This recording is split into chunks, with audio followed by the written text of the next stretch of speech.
Hello everyone, good afternoon, नमस्कार। कैसे हैं आप सब? उम्मीद करती हूँ आप सब अच्छे होंगे। तो एक क्लास हमारी कंप्लीट हो चुकी है भाषा की। तो आज हम सेकंड टॉपिक स्टार्ट कर रहे हैं अपना वर्ण व्यवस्था। सेकंड टॉपिक क्या करेंगे हमारा? हम व्याकरण और वर्ण व्यवस्था। वर्ण व्यवस्था, ठीक है।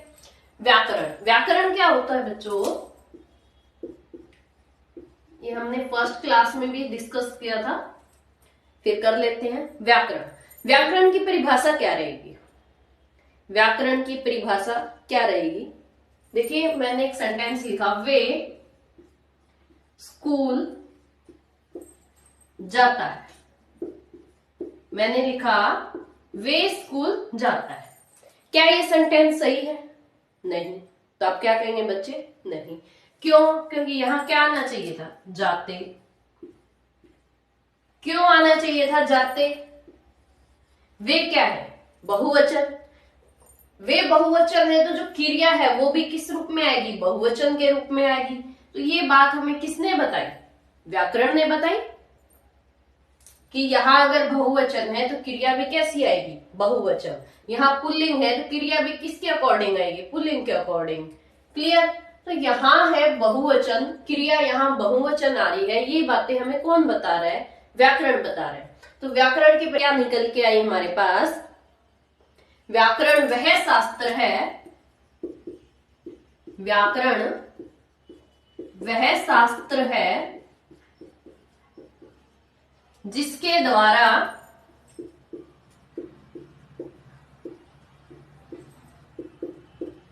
भाषा के शुद्ध रूप का ज्ञान होता है। क्लियर? क्या परिभाषा निकल के आई? व्याकरण वह शास्त्र है जिसके द्वारा भाषा के शुद्ध रूप का ज्ञान होता है। यहां तक क्लियर? अब आता है व्याकरण के अंग। व्याकरण के अंग, व्याकरण के कितने अंग है? 4 अंग है। कितने अंग हमारे व्याकरण के? 4। कौन से हैं? वर्ण व्यवस्था,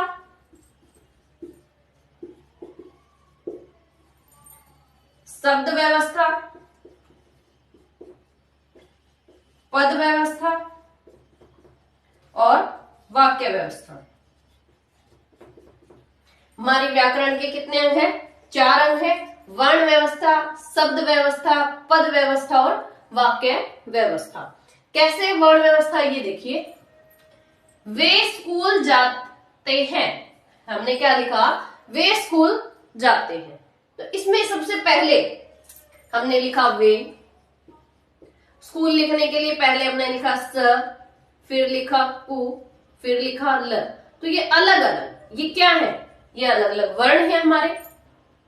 जैसे मुझे लिखना है, मान लो कमल। सबसे पहले हम क्या लिखेंगे? क, फिर हम लिखेंगे म, फिर ल, फिर इनको हमने जोड़ दिया। तो जो ये है अलग अलग, ये क्या है? हमारी वर्ण व्यवस्था। इन वर्णों को हमने जोड़ दिया तो हमारा क्या बना? शब्द, जिसको हम बोलेंगे शब्द व्यवस्था। शब्दों को अगर हम जोड़ देंगे तो क्या बन जाएगा? हमारा पद, जिसको हम बोलेंगे पद व्यवस्था। और फिर इसको हमने जोड़ दिया तो लास्ट में हमारा क्या बन जाएगा? ये वाक्य, जिसको हम बोलेंगे वाक्य व्यवस्था। तो आज की क्लास में हम पढ़ने वाले हैं वर्ण व्यवस्था। पहला टॉपिक जो है इसका व्याकरण के अंग, वर्ण व्यवस्था, वो पढ़ेंगे अभी हम।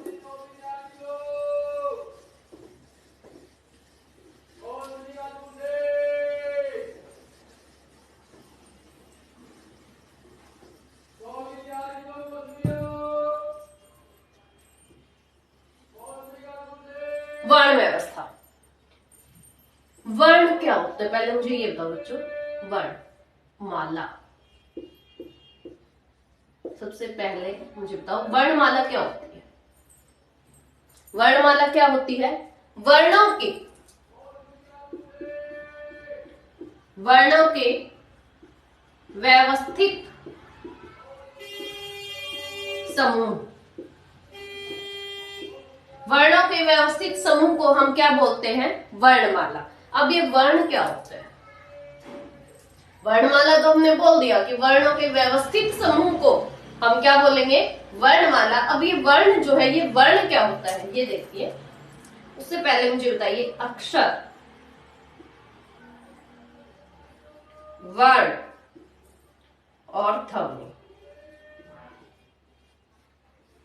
बताइए अक्षर क्या होता है, वर्ण क्या होता है और ध्वनि क्या होती है?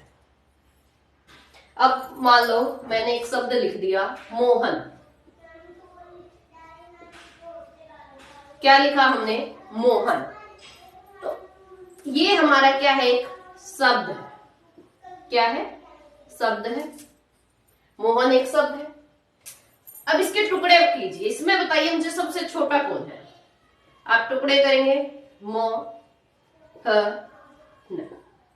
हमने ये टुकड़े कर दिए अलग अलग इसके मोहन के। अब इसके और टुकड़े हो सकते हैं? जी बिल्कुल हो सकते हैं।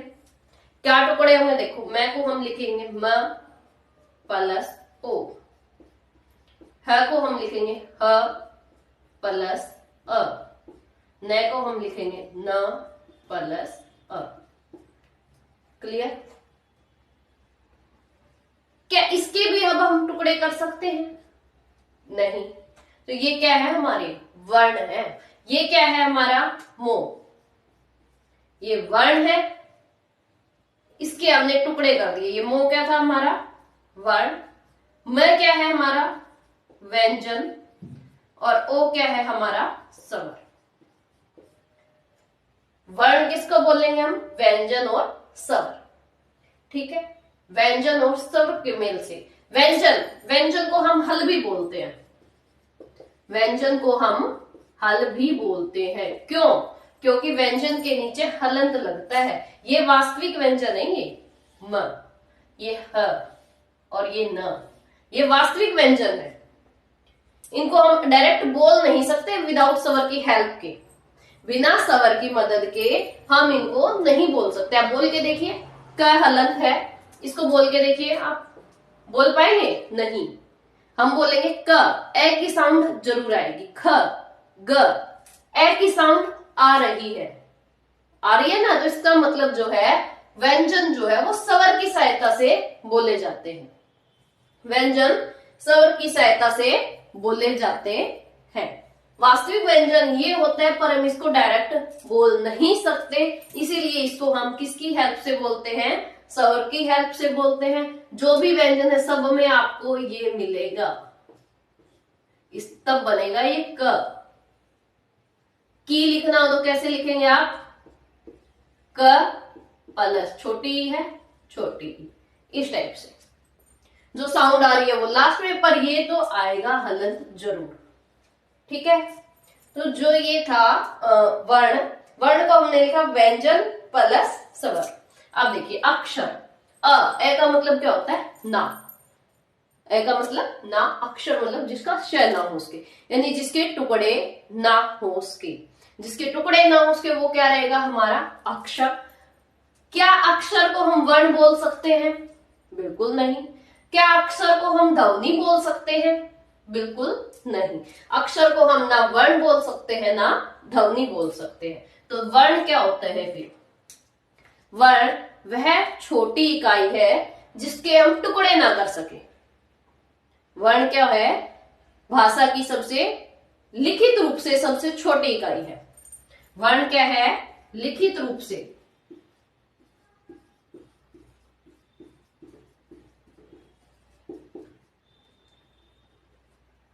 लिखित रूप से छोटी इकाई। ठीक है? वर्ण क्या है? लिखित रूप से सबसे छोटी इकाई है जिसके और टुकड़े आप नहीं कर सकते। क्या आप इसके और टुकड़े कर सकते हैं? नहीं कर सकते। यही क्या है? वर्ण है। वर्ण क्या है? व्यंजन और स्वर का मेल। व्यंजन और स्वर के मेल को हम क्या बोलेंगे? वर्ण। भाषा की सबसे छोटी इकाई है, लिखित रूप से सबसे छोटी इकाई है, जिसको हम क्या बोलते हैं? वर्ण। इसके और टुकड़े नहीं किए जा सकते।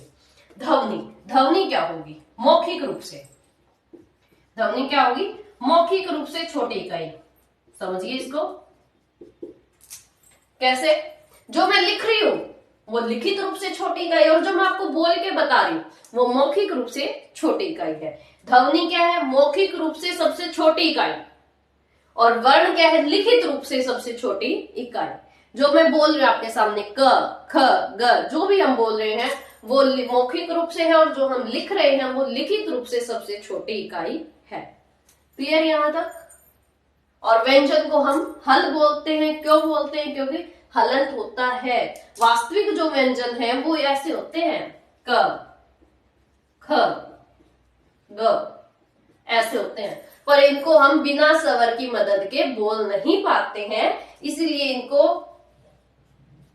ऐसे लिखा जाता है। फिर ये बनता है क। फिर क्या बनता है ये? क। ख में अ जोड़ेंगे ख, ग में अ जोड़ेंगे ग, ये है हम। ठीक है, इसीलिए इनको हल भी बोलते हैं हम व्यंजन को। यहां तक क्लियर? आगे बढ़ते हैं। अक्षर समझ आया? अक्षर, वर्ण, ध्वनि। वर्णमाला क्या है? वर्णों का व्यवस्थित समूह। अक्षर जिसके और अधिक टुकड़े न किए जा सके। वर्ण लिखित रूप से भाषा की सबसे छोटी इकाई, और ध्वनि मौखिक रूप से सबसे छोटी इकाई। वर्ण क्या था हमारा? जैसे हमने लिखा मोहन, मोहन एक शब्द था, इसको टुकड़े में तोड़ा हमने, मोहन। अब मो को भी हम तोड़ सकते हैं, सबसे छोटा मो नहीं है इसमें, इसको और तोड़ेंगे हम, म प्लस ओ। है को है प्लस अ, न को न प्लस अ। अब क्या हम इसको और तोड़ सकते हैं? नहीं तोड़ सकते। तो ये क्या है? हमारा व्यंजन है, ये है हमारा स्वर। मो क्या था? हमारा वर्ण। वर्ण क्या होगा? व्यंजन प्लस स्वर। क्लियर? आगे बढ़ते हैं।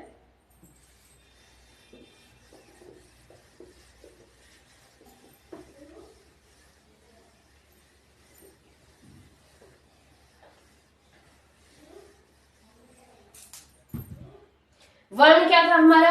व्यंजन और स्वर का मेल, है ना। अब यानी कि अब हम पढ़ेंगे स्वर। स्वर क्या होते हैं? जिसको बोलते टाइम किसी की सहायता ना लेनी पड़े, है ना। जिसको बोलते टाइम, जैसे व्यंजन है, व्यंजन को बोलते टाइम हमें स्वर की सहायता लेनी पड़ती है, लेकिन अगर हमें स्वर को बोलना है तो हम उनको स्वतंत्र रूप से बोल सकते हैं। उनको बोलते टाइम हमें किसी की सहायता लेने की जरूरत नहीं है। जो स्वतंत्र रूप से बोले जाते हैं, बोले जाते हैं। स्वर क्या है? जो स्वतंत्र रूप से बोले जाते हैं। देखिए जैसे अ, क्या आपको इसको बोलते टाइम किसी और की हेल्प लेने की जरूरत है? नहीं, हम डायरेक्ट बोल पा रहे हैं अ, आ, ई, ई, उ, री, ए, ओ और आओ। कितने हो गए ये हमारे? 2, 4, 6, 8, 10 और 11। अब आता है हमारा स्वरों की संख्या।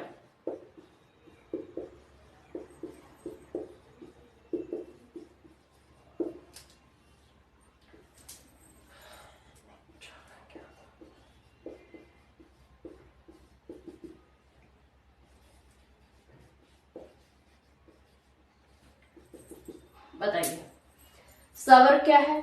जो स्वतंत्र रूप से बोले जाते हैं, जिनको बोलते टाइम हमें किसी अन्य की सहायता लेने की जरूरत नहीं पड़ती।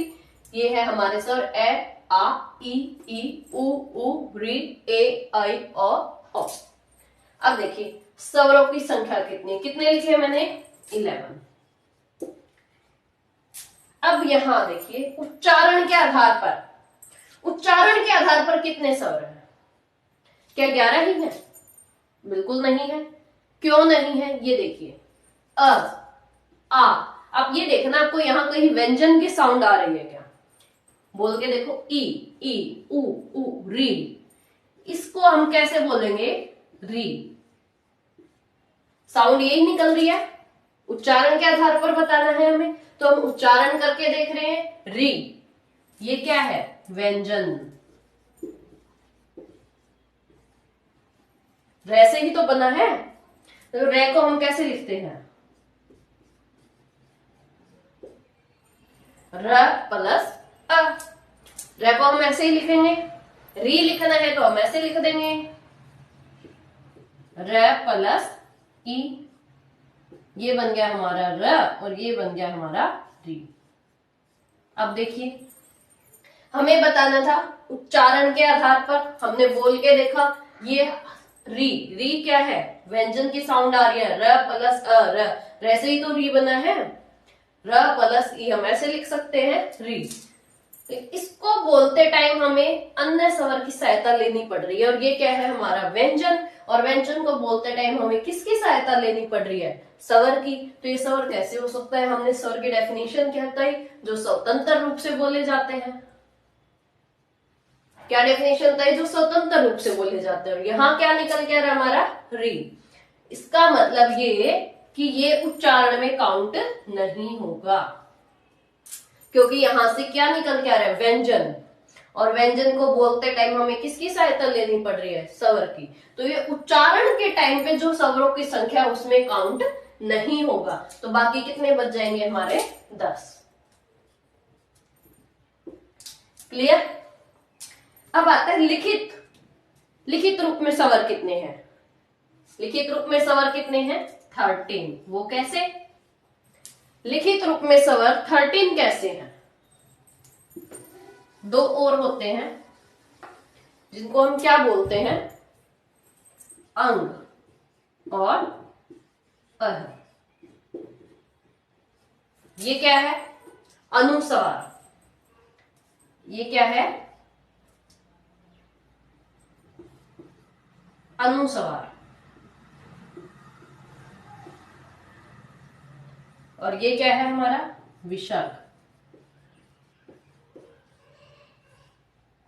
ठीक है, अनुस्वार और विसर्ग दो और होते हैं। लिखते टाइम पे हम कितने लिखते हैं?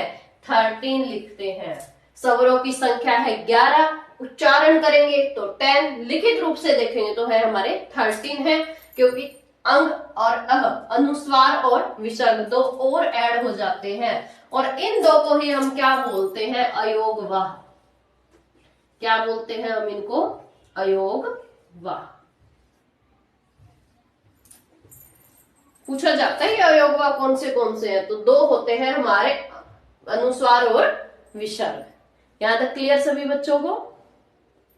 एक बार फिर देख लेते हैं। हमने पढ़ा स्वर। स्वर क्या है? जो स्वतंत्र रूप से बोले जाते हैं, जो हमने लिख दिए। स्वरों की संख्या कितनी आई हमारी? 11। उच्चारण के आधार पर हमने ये री बोल के देखा, ये व्यंजन की साउंड आ रही थी, इसको हम काउंट नहीं करेंगे, बाकी बच गए हमारे 10। लिखित रूप से पूछेंगे तो कितने होते हैं हमारे? 13, क्योंकि दो और ऐड हो जाते हैं, अनुस्वार और विसर्ग। और अनुस्वार और विसर्ग को ही हम क्या बोलते हैं? अयोगवाह।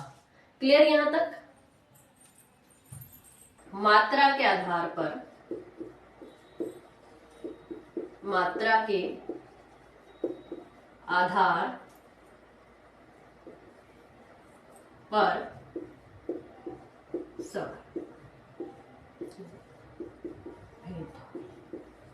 हम पढ़ेंगे। मात्रा के आधार पर स्वर के भेद कितने प्रकार के होते हैं? 3 प्रकार के होते हैं। कौन से? हर्षौ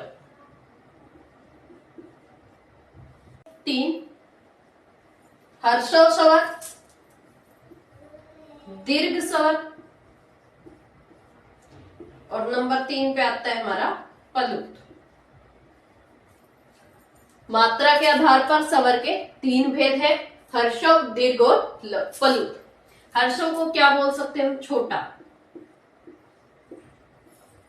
दीर्घ गुरु बोल सकते हैं इसको, बड़ा बोल सकते हैं पलुत।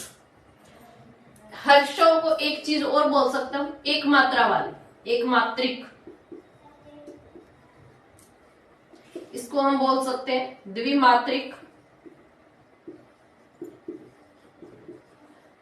और इसको हम बोल सकते हैं 3 मात्रा वाला, यानी कि जिसमें ज्यादा टाइम लगे, ज्यादा टाइम लगे बोलने में। देखिए मात्रा के आधार पर 3 भेद है स्वर के, हर्षव, दीर्घ और प्लुत। हर्षव का मतलब क्या होता है? छोटा, यानी कि एक मात्रा वाला। दीर्घ का मतलब क्या होता है? गुरु, बड़ा। गुरु का मतलब बड़ा ही होता है। दीर्घ, गुरु, बड़ा या द्विमात्रिक बोल सकते हैं इसको। प्लुत 3 मात्रा वाला, जिसको बोलने में ज्यादा टाइम लगे, यानी कि 1 मात्रा वाला छोटा, 2 मात्रा वाला बड़ा और 3 मात्रा वाला प्लुत। यहाँ तक ठीक है। अब हर्षव में कौन से आते हैं? अब देखो स्वर में 1 मात्रा वाले कौन से होते हैं? अ, ठीक है, और बताइए। आ कहाँ आएगा? दीर्घ में। आ, ई 1 मात्रा वाला, बड़ी ई 2 मात्रा वाला, छोटा ऊ, बड़ा ऊ, है ना? अ, ई, उ। और क्या आएगा यहां हमारा? री। ए, आई, ओ, औ। ये है हमारे 1 मात्रा वाले और ये है हमारे 2 मात्रा वाले। ठीक है। हर्षव जो 1 मात्रा वाले होते हैं, छोटे होते हैं, यानी कि आप उसमें स्वर में देख सकते हैं 11 स्वर थे हमारे, जिसमें 1 मात्रा वाले अ, ई, उ, री। 2 मात्रा वाले द्विमात्रिक, दीर्घ या गुरु हम उसको बोल सकते हैं, वो रहेंगे हमारे आ, ई, उ, ए, ऐ, ओ, औ। इनको बोलने में ज्यादा टाइम लग रहा है। अब प्लुत को बोलने में और भी ज्यादा टाइम लगेगा, इसीलिए हम इसको 3 मात्रा, जैसे हमें बोलना है ओम, या हमें बोलना है सुनो।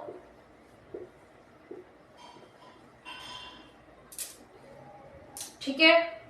हे राम, मतलब जिसको बोलने में ज्यादा टाइम लग रहा है, जिसको बोलने में ज्यादा टाइम लग रहा है उसको हम बोलेंगे प्लुत। यहां तक क्लियर? मात्रा के आधार पर हमने पढ़े 3 प्रकार होते हैं स्वर के, हर्षव, दीर्घ, प्लुत। हर्षव को हम छोटा 1 मात्रा वाला है जिसमें कम टाइम लगे बोल सकते हैं। दीर्घ में थोड़ा ज्यादा टाइम लगता है जिसको हम बोलते हैं गुरु या द्विमात्रिक। प्लुत को हम बोलते हैं 3 मात्रा वाले या ज्यादा टाइम लगे, जिसको हम बोलेंगे। अब हर्षव कौन से जो आपके स्वरों में 11 जो स्वर हैं उसमें 1 मात्रा वाले हैं। दीर्घ जो 2 मात्रा वाले हैं। प्लुत जिसको बोलने में ज्यादा टाइम लग रहा है, जैसे ओम, सुनो, हे राम, अरे, इस टाइप से। क्लियर? आगे बढ़ते हैं।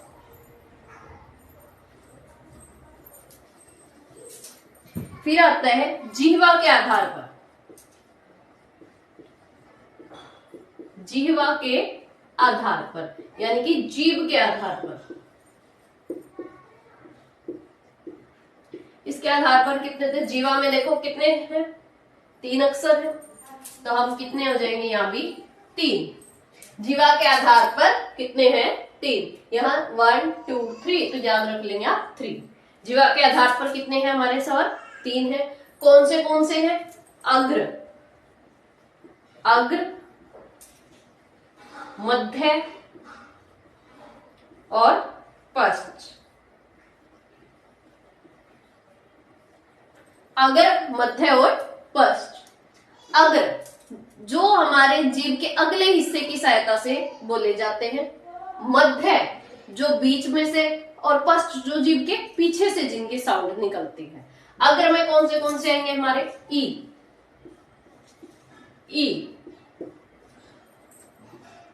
ए, ये देखिए एक लॉजिक है यहाँ, वो थोड़ा बता देती हूँ। देखिए ये वाले, ये आगे की तरफ जा रहे हैं, ये इस टाइप से आगे की तरफ जा रहे हैं।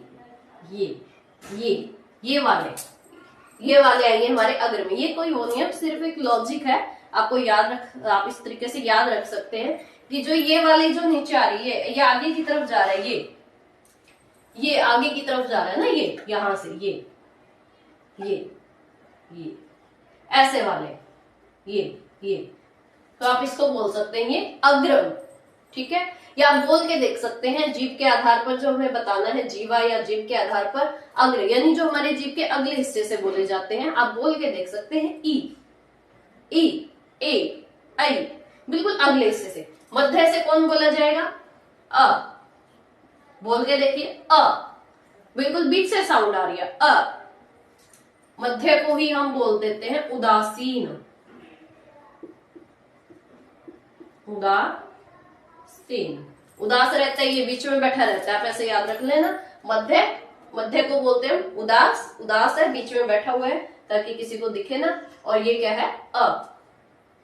फिर आता है हमारा पस्ट। पस्ट में जो बच गए बाकी, बाकी कौन से बच गए? ए आ गया यहाँ, आ, ई, और कौन सा बच गया हमारा? उ, और ए, और कौन सा बच गया हमारा? ओ, और री। जो बाकी 6 बच गए हमारे वो किस में आएंगे? पस्ट में। अब बोल के या 2 याद रख सकते हैं, तीसरा अपने आप आ जाएगा कि जो बाकी बच गए वो इसी में है। ठीक है, तीनों याद रख सकते हैं तो बहुत अच्छा है, आप तीनों याद रख लीजिएगा। बोल के देख सकते हैं, और किसी बच्चे को अगर बोलने से नहीं पता लग रहा है कि आवाज हमारी आगे से आ रही है, बीच से आ रही है या पीछे से आ रही है, तो हम इस तरीके से भी याद रख सकते हैं कि जो ये वाला है, ये वाले, ये वाले, ये हमारे थे अग्र में। मध्य में जो उदास बैठा हुआ है जो है हमारा अ, जो बाकी 6 बच गए वो किस में आ जाएंगे? फर्स्ट में। आप ऐसे भी इसको याद रख सकते हैं। अगर आप बोल के देख सकते हैं तो बहुत अच्छी बात है। आप बोल के देखिए, ई, आगे से आवाज आ रही है, ई, ए, आई, आगे से आवाज आ रही है। अ बोलते हैं तो बीच में, जीभ के बीच से आवाज आ रही है। फर्स्ट आ, आप बोल रहे तो बिल्कुल जीभ के पीछे प्रेशर पड़ रहा है। आ, उ, ओ, औ, री। क्लियर यहां तक? बाकी आप ऐसे ही याद रख लेना। अग्र में ये सिर्फ एक लॉजिक है, इस टाइप से आप कर सकते हैं। मध्य में उदासीन अ बैठा हुआ है, फर्स्ट में पीछे जो बाकी बच गए वो पीछे बैठे हैं। तो बाकी जो बच गए कौन? 2, 2, 4, 1, 5 यहाँ आ गए थे, 6 बच गए वो हमारे पीछे बैठे हुए हैं। इस तरीके से भी आप इसको याद कर सकते हैं। इसके बाद आता है हमारा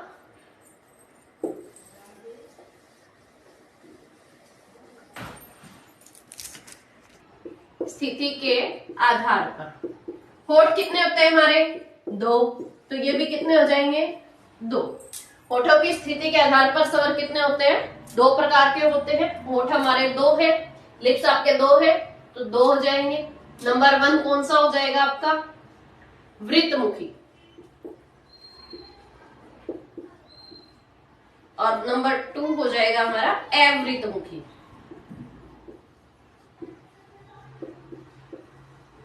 वृत्तमुखी कौन से होते हैं?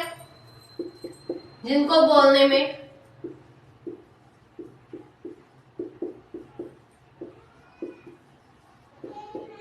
आपके जो होठ है वो कैसे हो? गोलाकार। और अवृत्तमुखी कौन से हो गए? जिसमें गोलाकार न हो। आपके जो होठ है बोलते टाइम गोलाकार, राउंड राउंड ना हो। देखिए वृत्तमुखी, वृत्त का मतलब क्या होता है? गोला, सर्कल। तो जिसको बोलते टाइम, जिन स्वरों को बोलते टाइम आपके होठ गोलाकार हो वो वृत्तमुखी। और अ का मतलब ही क्या है? ना। ए का मतलब ये होता है ना। अवृत्तमुखी, जिसमें गोलाकार ना हो। वृत्त मतलब गोला, ए का मतलब ना, जिसमें गोलाकार ना हो। कौन से होते हैं वो देखिए, बोल के देखिए। अ गोलाकार हो रहे हैं? नहीं।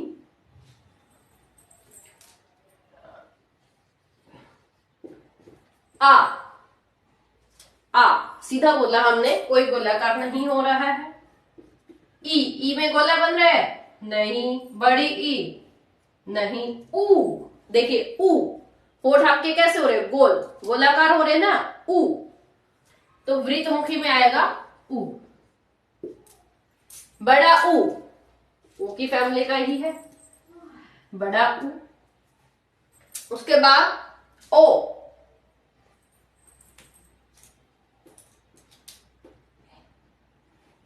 ए ए में गोलाकार हो रहे हैं? नहीं। आई में? नहीं। ओ में गोलाकार हो रहे हैं ना? ओ, देखिए बोल के देखिए, ओ ऐसे गोलाकार हो रहे हैं, और फिर आ जाएगा औ। ठीक है। वृत्तमुखी होठों की स्थिति के आधार पर, होठ दो है तो दो ही टाइप होंगे, वृत्तमुखी, अवृत्तमुखी। वृत्त जिसमें होठ हमारे गोलाकार हो रहे हैं, अवृत्तमुखी जिसमें हमारे होठ गोलाकार नहीं हो रहे। तो वृत्तमुखी में कौन से आएंगे हमारे? उ, ओ, औ। और अवृत्तमुखी में जो बाकी बच गए वो ए, आ, ई, ए। री नहीं आता इसमें, ये ध्यान रखना, री इसके अंदर इंक्लूड नहीं होता है, वृत्तमुखी और अवृत्तमुखी। ठीक है, ये याद रखना, उ, औ, उ, ओ, औ। छोटा उ, बड़ा उ, ओ और औ। ये हमारे आएंगे वृत्तमुखी में, और बाकी किस में आएंगे? अवृत्तमुखी में। याद करने के लिए थोड़ा सा एक बता देती हूं, थोड़ी सी एक लॉजिक है, ये लगा लीजिए। जैसे अब याद नहीं रहता कई बार वृत्तमुखी में कौन सा और अवृत्तमुखी में कौन सा है। तो यहाँ देखिए, यहाँ पहला क्या है अक्षर? तो ए वाले आएंगे इसमें, आ, बस दो ही आएंगे। बाकी जो ए से रिलेटेड बच गए वो सारे ऊपर चले जाएंगे। जैसे ओ, औ, और ये उ भी तो ऐसे ही बना है ना, पहले उ बनाया हमने, ऐसे ये हटा दे तो उ बन गया, तो ऐसे ही उ बना है तो उ यहाँ आ जाएगा और उ यहाँ आ जाएगा। बाकी बच गए, री आना ही नहीं है इसमें, फिर ई बच गया, बड़ी ई, ए और आई, ये इसमें आ जाएंगे। ये सिर्फ एक लॉजिक है याद करने के लिए, आप इस तरीके से इसको अगर याद कर सकते हैं, अगर आपको डायरेक्ट याद नहीं हो रहा है तो। या तो आप बोल कर देख लीजिए कि जिसमें आपके होठ गोलाकार हो रहे हैं वो आपके वृत्तमुखी, और जिसमें गोलाकार नहीं हो रहे वो अवृत्तमुखी। कई बार बोलने से कुछ बच्चों को पता नहीं चलता है, तो वो कैसे याद रख सकते हैं? अवृत्तमुखी। अवृत्तमुखी में पहले क्या है? तो ए के दो आएंगे, बस ये याद रखना, आ, ए और आ। बाकी जो बच गए ए से रिलेटेड, ए से जो बनने वाले हैं, ओ, औ, उ और बड़ा उ, ये ऊपर चले जाएंगे। फिर जो बच गए ई, ए, आई, ये नीचे आ जाएंगे। आप ऐसे भी इसको याद कर सकते हैं। फिर देख लेते हैं ये ए वाला, अवृत्तमुखी, होठों के आधार पर कितने थे? दो, वृत्तमुखी, अवृत्तमुखी। तो अ में ये देखिए पहला अक्षर क्या है? तो इसी में आएगा इसी में आएगा। कितने प्रकार थे? दो, तो दो ही आएंगे, ए और आ, ए और आ।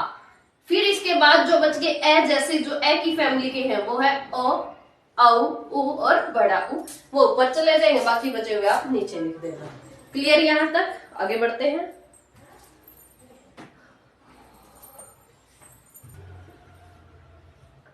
हवा के नाक व मुख से निकलने के आधार पर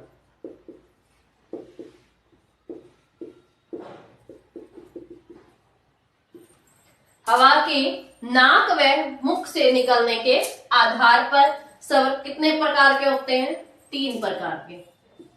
कैसे याद रखेंगे आप कि 3 होते हैं या 2 होते हैं? कैसे करोगे आप? कर लेना, नाक, जुकाम हो जाता है 2 नाक हो जाती है ना, आप ऐसे याद रख लेना, 2 नाक, जुकाम में होती है ना 2 नाक हमारी, तो आप याद रख लेना नाक, यानी कि 2 नाक और 1 मुख, 3 हो गए हमारे। आप इस टाइप से एक ट्रिक बना के याद रख सकते हैं। हवा के नाक व मुख से निकलने के आधार पर कितने प्रकार के होते हैं हमारे स्वर? 3 प्रकार के। नंबर 1 आता है हमारा अनुस्वार।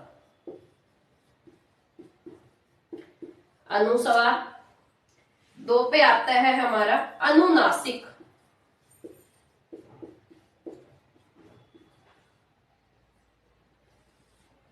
फिर आता है हमारा निर्नुनासिक।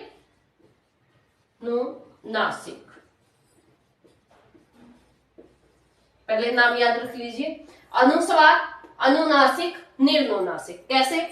अनुस्वार, नाक पे गुस्सा स्वर, इसको हम कैसे याद रखेंगे? नाक पे गुस्सा सवार। कैसे याद रखेंगे? नाक पे गुस्सा सवार, अनुस्वार यानी कि नाक पे गुस्सा सवार। किसका क्या है यहाँ पे? नाक, यानी कि हवा केवल नाक से निकले, हवा केवल नाक से निकले, उसको हम क्या बोलेंगे? अनुस्वार। कौन से होते हैं अनुस्वार? जैसे जो ऊपर ये बिंदी होती है, ये वाली बिंदी, ये, ठीक है, ये वाली जो बिंदी है ये अनुस्वार होती है ना, ये बिंदी। आप नाक बंद करके देखिए, बोल पा रहे हैं क्या? बंद कीजिए ना। अ बोल पा रहे हैं? अंग बोलना हमें, बोलिए। नाक बंद करके बोल के देखिए, नहीं बोल पाएंगे आप। तो इसमें हवा केवल कहां से निकल रही है? नाक से निकल रही है। हवा केवल कहां से निकल रही है? नाक से निकल रही है। नाक बंद करके आप बोल के देखेंगे, नहीं बोल पा रहे ना हम। तो अनुस्वार, नाक पे गुस्सा सवार। अनुस्वार का मतलब क्या हुआ? नाक पे गुस्सा सवार। आप ऐसे याद रख सकते हैं। हवा केवल कहां से निकलेगी? नाक से निकलेगी। और वो कौन से? अंग, आंग, ई लिखेंगे, ये सब लास्ट तक चलेगा, जिसके ऊपर ये वाली बिंदु आएगी।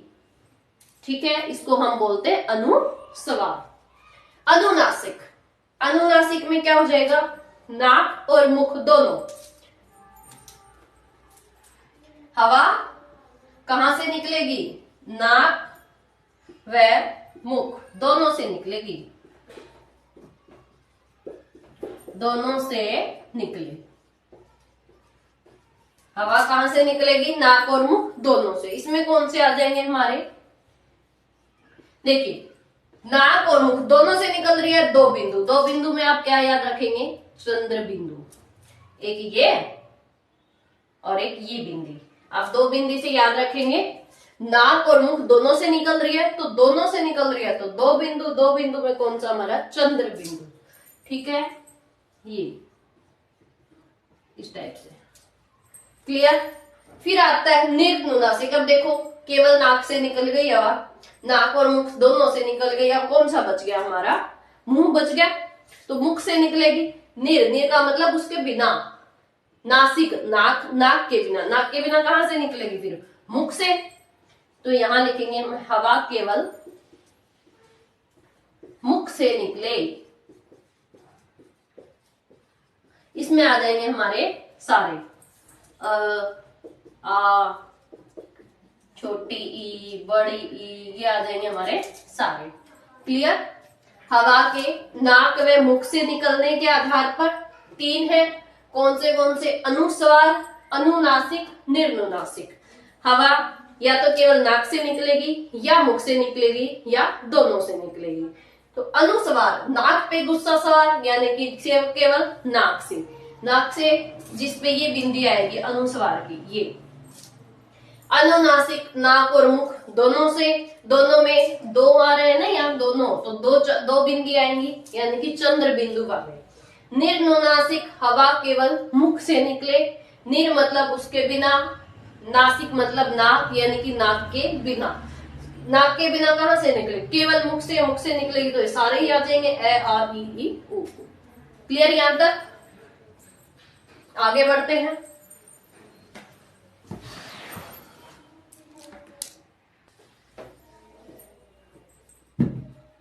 क्या पढ़ा हमने? जैसे अभी जो पढ़ा उसमें से मैं आपसे पूछती हूँ।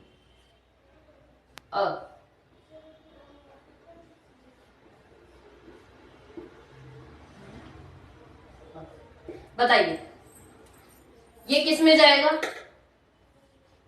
ऊपर देखिए, अनुस्वार। अनुस्वार था ना? अनुस्वार, नाक पे गुस्सा सवार, तो ये किसका है? अनुस्वार हो जाएगा, जिसमें ऊपर एक बिंदी है, जिसमें हवा केवल कहां से निकल रही है? नाक से निकल रही है। हमने पढ़ा है अनुस्वार, नाक पे गुस्सा सवार, यानी जिसमें हवा केवल कहां से निकलेगी? नाक से निकलेगी, जिसमें ये एक बिंदी आएगी। फिर ये देखिए, दो बिंदी। दो बिंदी, एक ये और एक ये। दो बिंदी हमने कौन सी पढ़ी थी?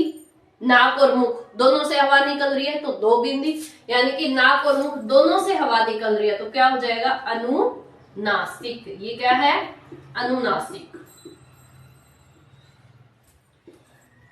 और ये इसमें कोई बिंदी नहीं है, नाक से कोई हवा नहीं निकल रही है, केवल मुख से, जिसको हम क्या बोलेंगे, निर्नुनासिक। याद तक क्लियर हुआ। अनुस्वार एक बिंदी, 2 बिंदी है, अनुनासिक अकेला है, निर्नुनासिक। ठीक है। अभी तक जो हमने पढ़ा एक उसको छोटी सी समरी मैं आपको दे देती हूँ ताकि जो पढ़ा उसमें हमें कंफ्यूजन ना हो। हमने पढ़े थे स्वर, ठीक है। एक हमने पढ़ा होठों की, होठों की नहीं, सबसे पहला जो हमने पढ़ा था, क्या पढ़ा था, मात्रा के आधार पर, मात्रा के आधार पर स्वर के भेद पढ़े थे हमने। स्वर कितने हैं, 11, उच्चारण करेंगे तो 10 और लिखेंगे तो 13 है, जिसमें 2 हमारे अयोगवाह थे, ये अनुस्वार और ये विसर्ग। ये क्या थे, हमारे अयोगवाह। क्या थे ये, अयोगवाह। क्लियर। जो अभी हमने 4 टाइप पढ़े, मैं सिर्फ एक उसकी छोटी सी समरी दे रही हूं आपको, जिससे कि कंफ्यूजन ना हो, सारा एक साथ क्लियर हो जाए। एक पढ़ा था हमने मात्रा के आधार पर स्वर के भेद, दूसरा हमने पढ़ा, यही पढ़ा था हमने मात्रा के आधार पर। फिर कौन सा पढ़ा हमने, बताइए, अभी पढ़ा था, बताइए, चलिए। होठों की स्थिति के आधार पर, स्थिति के आधार पर। फिर हमने पढ़ा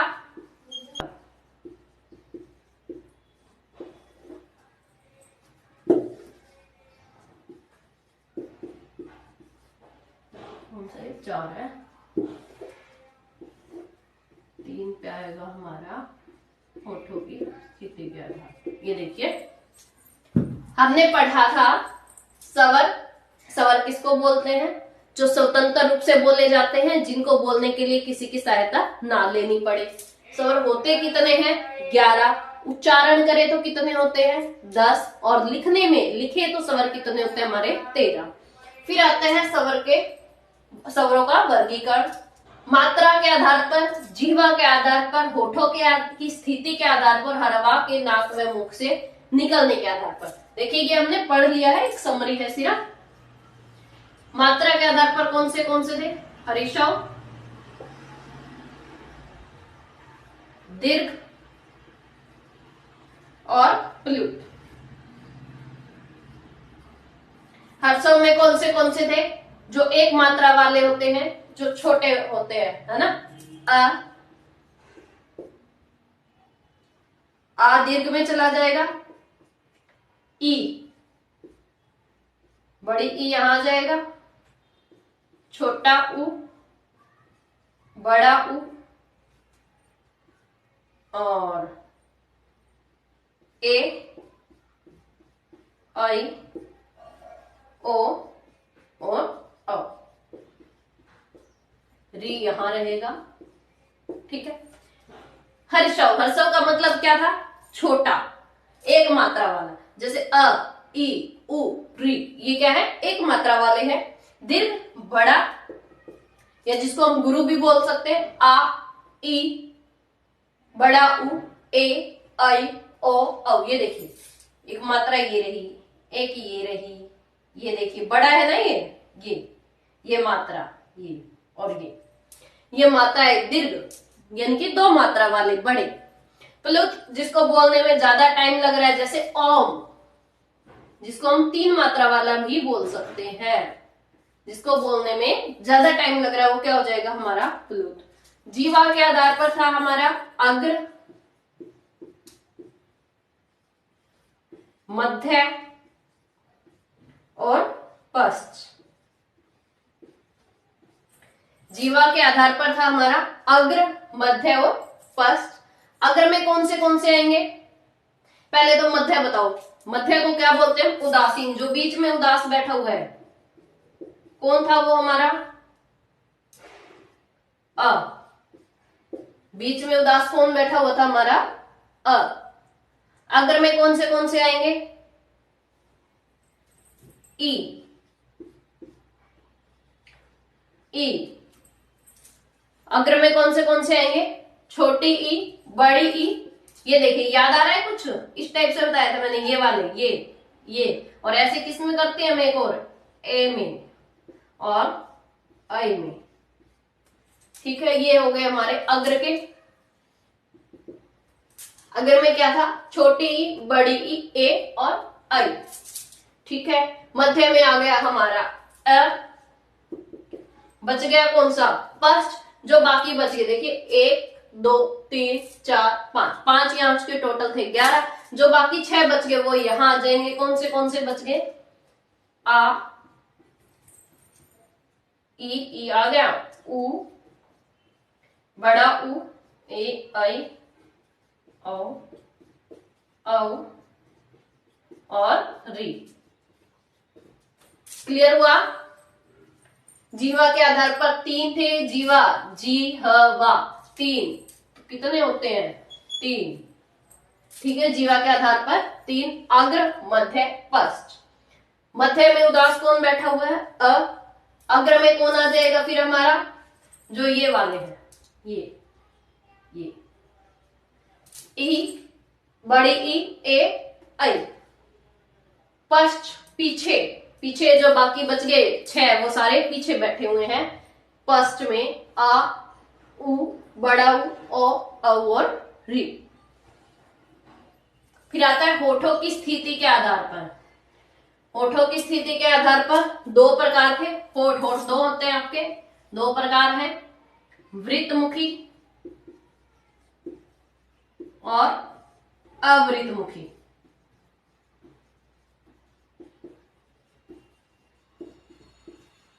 वृत्तमुखी और अवृतमुखी। वृत्तमुखी जिसको बोलते टाइम होठ हमारे क्या हो रहे हैं? गोलाकार हो रहे हैं। और अवृतमुखी जिसमें गोलाकार नहीं हो रहे। तो वृत्तमुखी गोलाकार किसमें हो रहे थे? हमारे उ, बड़ा उ। और किसमें हो रहे थे हमारे होठ गोलाकार?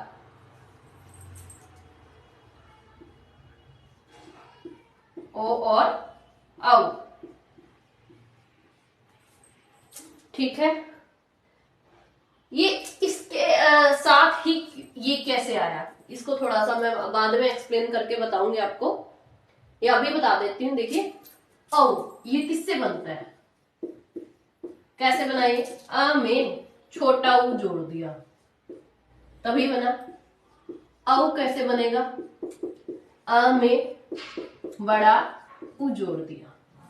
तो जब छोटा उ यहां आ रहा है, बड़ा उ आ रहा है, तो उससे बनने वाले हैं वो भी यही आएंगे। ठीक है, कई बार ये कंफ्यूजन रहता है किसी को। उ तो याद रहेगा कि वृत्तमुखी में उ है, गोलाकार हो रहा है, उ तो है। अब अ और औ है, ये नहीं याद रहता। कभी याद आ जाता है ई है, छोटी ई है, बड़ी ई है, क्या है, तो आप ऐसे याद कर सकते हैं। ओ किससे मिलकर बनता है? अ प्लस छोटे उ से। औ किससे बनता है? अ प्लस बड़े उ से। तो जब उ, छोटा उ यहां है, बड़ा उ यहां है, तो उससे बनने वाले भी यही आएंगे। और जो बाकी बच गए वो कहां जाएंगे? अवृतमुखी में। यहां पर भी यही था, छोटी ई यहां है, बड़ी ई यहां है। ये कैसे बनता है? ई। ये कैसे बनेगा? अ प्लस छोटी ई। और ये कैसे बनेगा? अ प्लस बड़ी ई। जब छोटी ई यहां है, बड़ी ई यहां है, तो उससे बनने वाले ए और आई ये भी कहां आएंगे? यहां पर अग्र में। क्लियर? अवृतमुखी में अब कौन सा बच गया हमारा? अ, आ, ई, ए, आ, ई, उ, ऊ, ए और आई। ठीक है, अब आता है, एक बार इन तीनों को ही देख लेते हैं, वो लास्ट में अलग से करवा दूंगी। मात्रा के आधार पर 3 थे, हर्षव, दीर्घ, प्लुत। हर्षव जो बिना मात्रा वाले होते हैं, एक मात्रा वाले बोल सकते हैं। दीर्घ 2 मात्रा वाले, प्लुत जिसको बोलने में ज्यादा टाइम लग रहा है। जीवा के आधार पर 3 थे, अग्र, मध्य, पश्च। बीच में उदास बैठा हुआ है हमारा अ। अग्र में जो अगले हिस्से से बोले जा रहे हैं, ये वाले, ये ई, और छोटी ई बड़ी ई यहां है, तो ए और आई भी यही आएंगे।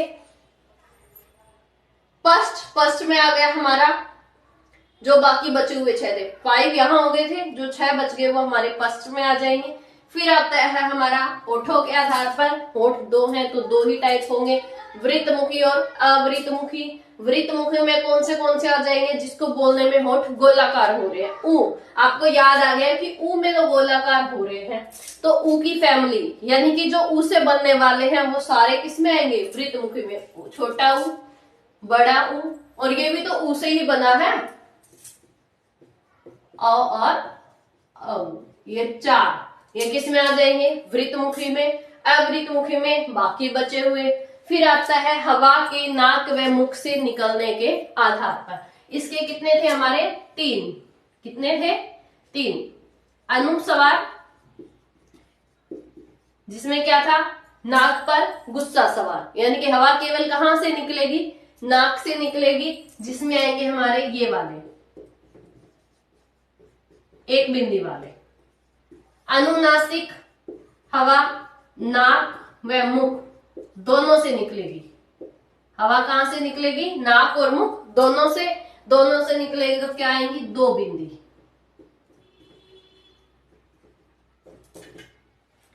तीसरा निर्नुनासिक, जिसमें हवा केवल कहां से निकलेगी, मुख से, जिसमें सारे आ जाएंगे, ए आ ई सारे आ जाएंगे। क्लियर, ये था हमारा स्वरों का वर्गीकरण, मात्रा के आधार पर, जीवा के आधार पर, होठों की स्थिति के आधार पर, और हवा के नाक व मुख से निकलने के आधार पर। आई होप सब क्लियर है, अभी शायद किसी को कोई डाउट ना हो। चलिए आगे बढ़ते हैं।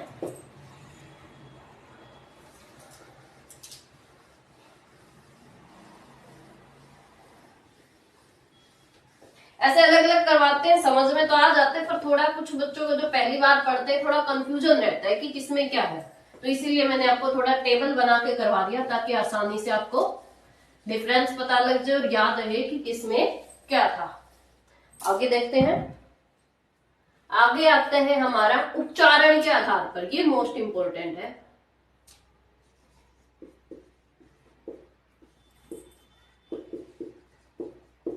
आधार पर स्वरों का वर्गीकरण, ये मोस्ट इंपोर्टेंट है भाई, याद रखना।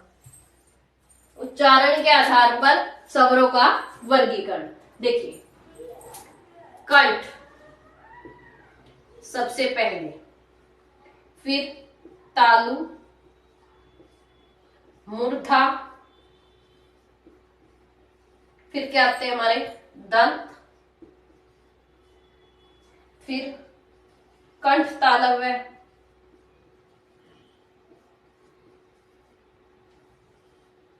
और कौन सा रह गया, कंठ ओष्ठ। अच्छा ओष्ठ है क्या भाई बीच में,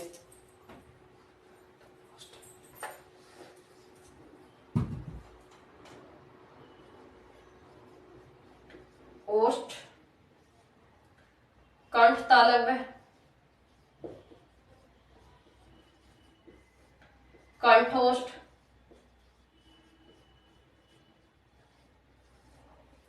ठीक है, और फिर शायद हमारा आएगा नासिका।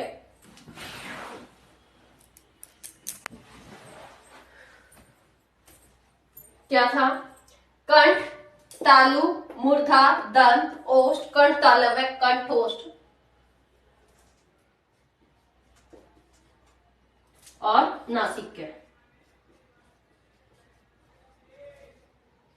ठीक है, कैसे याद रखेंगे इनको, देखिए केटीएम याद रखना, केटीएम, के से कंठ, टी से तालु, एम से मूर्धा। ठीक है, कंठ तालु मूर्धा।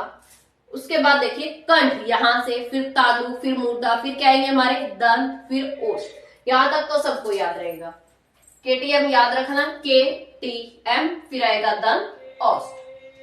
कंठ और तालु को मिलकर क्या बना, कंठ तालव्य। कंठ और ओष्ठ को मिलाकर क्या बना, कंठोष्ठ। और फिर आएगी हमारी नाक। ठीक है, उच्चारण के आधार पर स्वरों का वर्गीकरण, कंठ, तालु, मूर्धा, दंत, ओष्ठ। कंठ और तालु को मिलाकर बना कंठ तालव्य, कंठ और ओष्ठ को मिलाकर बना कंठोष्ठ। और फिर बच गया हमारा नासिका। एक दंत ओष्ठ भी आता है, वो व्यंजन में होता है, स्वर में नहीं होता। दंत ओष्ठ इन दोनों का। ठीक है, कैसे याद रखेंगे, सीक्वेंस कैसे याद रख सकते हैं आप, देखिए के टी एम, के से कंठ, टी से तालु, एम से मूर्धा। उसके बाद बच गए हमारे दंत ओष्ठ, और फिर उनका मेल कंठ और तालव्य, फिर कंठ और ओष्ठ, और लास्ट में बच गया हमारा नासिका। ऐसे आप सीक्वेंस याद रख सकते हैं। अब देखिए कंठ, सबसे पहले जो बोलने की शुरुआत हो रही है हमारी, वो कहां से हो रही है, कंठ से। और स्वरों की शुरुआत भी कहां से होती है, अ से। स्वर की शुरुआत कहां से होती है, ऐसे। और कंठ से ही हमारी शुरुआत हो रही है, तो ए तो आएगा ही आएगा, ए आएगा तो आ भी आएगा, और एक साथ में और ले लो विसर्ग वाला अब। ठीक है, कंठ, कंठ से हमारी शुरुआत हो रही है बोलने की। देखिए उच्चारण के आधार पर हमने पढ़ा कंठ, कंठ के बाद तालु, मूर्धा, दंत, ओष्ठ, और फिर कंठ तालव्य, कंठोष्ठ और नासिका। शुरुआत कहां से हुई, कंठ से। हमारे स्वर की शुरुआत भी कहां से हो रही है, अ से। तो कंठ में कौन सा आएगा, अ, ए आएगा तो आ, और एक और ले लो साथ में अ। तालु, टी, टी से याद रखेंगे ताई, टी से क्या याद रखेंगे, ताई, टी ए आई, टी है ना ये, टी, टी से ताई, तालु। तो क्या रहेगा यहाँ पे, ई और ई। ठीक है, तालु, तालु क्या क्या था, टी ना, टी से बन रहा है तालु, और टी से क्या बन रहा है, ताई। ठीक है, तालु आपको याद आ जाना चाहिए। जैसे ही आप देखेंगे तालु, तालु इस तालु में क्या है, टी, टी से स्टार्ट हो रहा है ना तालु, और टी से क्या बनता है, ताई, ई और बड़ी। फिर मूर्धा, एक शब्द याद रख लेना, मूर्धारी। क्या याद रखेंगे, मूर्धारी, ऐसे। ये सिर्फ एक ऐसे याद करने के लिए बता रही हूं। मूर्धारी, ऐसे आपको देखते ही, मतलब देखते ही क्या, ऐसे माइंड में ही छप जाएगा, आपको ये लगा लो मूर्धारी। तो मूर्धा में क्या आएगा आपका, री। ये री ऐसे लिखा जाता है, पर ये साउंड कौन सी दे रहा है मैं, री, ये वाली साउंड दे रहा है ना, मूर्धारी। तो आप याद रखेंगे मूर्धा में क्या था, री, मूर्धारी। फिर दंत, दंत में कुछ नहीं है। ओष्ठ, होठ से, होठ की स्थिति के आधार पर हमने दो पढ़े थे, एक में होठ गोलाकार हो रहे थे वृत्तमुखी, और एक में गोलाकार नहीं हो रहे थे अवृत्तमुखी। तो वृत्तमुखी में कौन से थे भाई, जिसमें होठ हमारे गोलाकार होते हैं, उ और बड़ा। यहां तक क्लियर। फिर देखिए कंठ और तालु, कंठ तालव्य। कंठ तालव्य कैसे बना है, कंठ तालव्य कैसे, किससे मिलकर बना है ये, कंठ प्लस में तालु। कंठ और तालु से मिलकर बना कंठ तालव्य। अब कंठ और तालु में क्या है आपका, देखिए अ, और यहां क्या है, तालु में ई। जोड़ दो दोनों को, क्या बनेगा। फिर क्या है आपका आ, और यहां क्या है आपकी बड़ी ई। जोड़ दो दोनों को, क्या बनेगा, देखिए वो कंठ तालव्य में आ जाएगा हमारा। क्या बन रहा है, ए में ई जोड़ेंगे तो क्या बनेगा ये, और बड़ी ई जोड़ेंगे, ए में जोड़ दो, आ में जोड़ दो, कोई दिक्कत नहीं है, आई, ए और आई। तो जो कंठ तालव्य है इसमें हमारा क्या आ जाएगा, हमारा ए और आई। क्लियर हुआ। क्या किया हमने, कंठ तालव्य, देखिए यहाँ कंठ तालव्य, यानी कंठ और तालु से मिलकर बना है। तो अ में छोटे ई जोड़ेंगे तो ए, और एम में बड़ी ई जोड़ेंगे तो आई। फिर आता है कंठोष्ठ। कंठ ये रहा और ओष्ठ ये रहा। कंठ में क्या है आपका अ ये रहा, और ओष्ठ में क्या आपका उ। अ में उ जोड़ोगे तो क्या बनेगा ओ, और फिर अ में बड़ा उ जोड़ोगे तो क्या बनेगा औ। ये इसका हो गया। नासिका, नासिका में कौन से थे जिसमें हवा नाक से निकल रही थी, अनुस्वार, नाक पे गुस्सा सवार, ये अंग वाले हुए क्लियर। फिर देख लेते हैं उच्चारण के आधार पर स्वरों का वर्गीकरण। 4 टाइप हम पहले पढ़ चुके थे, ये सबसे मोस्ट इंपॉर्टेंट है, यहां से क्वेश्चन पूछा जाता है भाई हर बार। उच्चारण के आधार पर स्वरों का वर्गीकरण। देखिए उच्चारण के आधार पर स्वर में हम करेंगे कंठ, केटीएम याद रखना, केटीएम के टी एम, के से कंठ, टी से तालु, एम से मूर्धा। उसके बाद बच गए आपके दंत, ओष्ठ, और फिर आ जाएगा आपका कंठ तालव्य, कंठ, ओष्ठ और नासिका। आप यहां से शुरू करेंगे कंठ, तालु, मूर्धा, केटीएम, फिर आएंगे आपके दंत, फिर ओष्ठ और फिर कंठ तालव्य, कंठ, ओष्ठ और नासिका।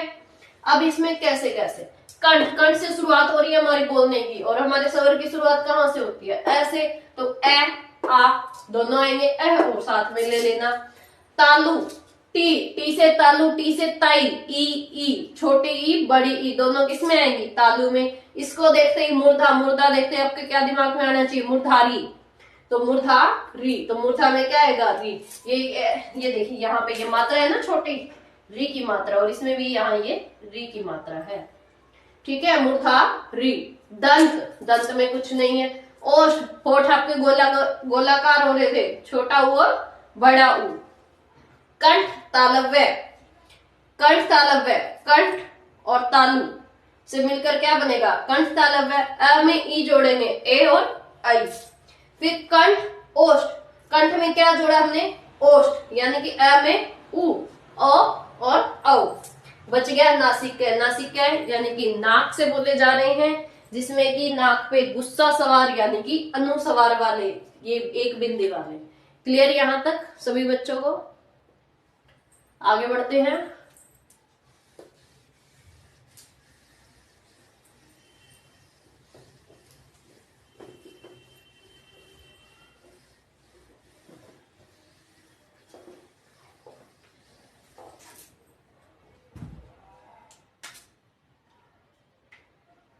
एक बार थोड़ा सा फिर बता देती हूँ, क्योंकि मोस्ट इंपोर्टेंट है ये। उच्चारण के आधार पर था हमारा के टी एम, फिर था हमारा दंत, ओष्ठ,